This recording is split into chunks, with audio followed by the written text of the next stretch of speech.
عايز حاجة من 200 ل 250 ألف، يكون شبابي وأول مرة هركب. بص أنا يعني على طول برشح الموتوسيكلات للي مش حابب الموتوسيكل الهورنت أو موتوسيكلات النيكد.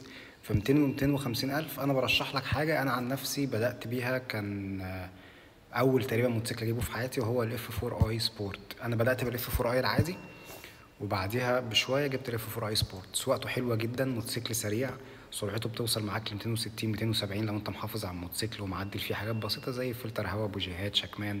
موتوسيكل ما بيسخنش معاك في الزحمه لو انت مهتم بصيانته.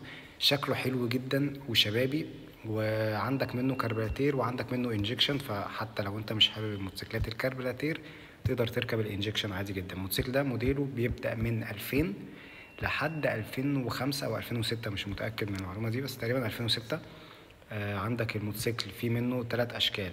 شكل بيبقى الفانوس قطعة واحدة كده، والشكل اللي بعده الفانوس بيبقى قطعتين وكربراتير، وعندك الشكل التالت الفانوس بيبقى برضه قطعتين بس انجكشن. وفي طبعا عادي وفي سبورت. انا اللي جبته كان السبورت، واول واحد اللي هو الانجكشن اول واحد جبته خالص كان موديل 2000، كان بقطعة فانوس واحدة برضه كده، ده كان كربراتير. موتوسيكل انا انصحك بيه. سعره بيبدأ مثلا من 180 على حسب الحالة لحد 250 لو حالة كويسة جدا. ممكن تركب 600 ار ار، بس انا مرشحهولكش كبداية. ارشح لك الاف 4 اي، حلو جدا كبداية ويستحمل معاك، وحمال اسية وصيانته سهلة والكلام ده كله.